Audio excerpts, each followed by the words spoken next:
څنګه د هرې ژبې ویبپاڼه خپلې ژبې ته وژباړو. تاسو کولی شئ د انګلیسي همداسې چینایي کومه ژبه چې دغه ژبې ویبپاڼه کولی شئ خپلې ژبې ته وژباړئ.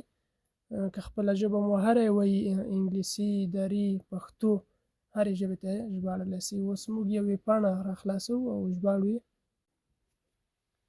زه اوس راځم کروم ته. په کروم کې به دلته یو ویبپاڼه راخلاصه کړم. دغه ویبپاڼه تاسو ګورئ په انګلیسي ده. نو څنګه اوس زه دغه پښتو ته وژباړم.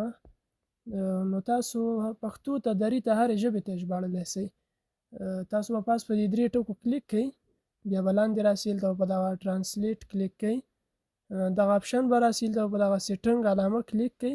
دلته په مور لانګویج په دې به کلیک کوئ. په دې ځای کې کومې ژبې ته چې تاسو غواړئ دغه متن وژباړئ، دغه انګلیسي متن، نو کولی شئ. زه به اوس دلته پښتو انتخاب کړم تر څو دغه متن پښتو ته وژباړل شي.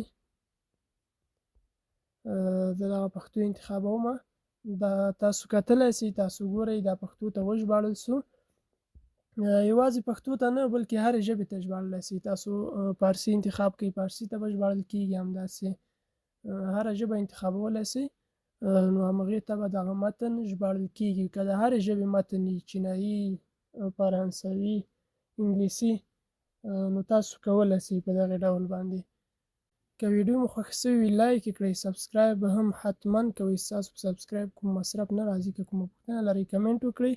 ویډیو له خپلو ملګرو سره شیر کړئ تر څو نور هم ترې فایده واخلي. تر بلې ویډیو د الله په امان.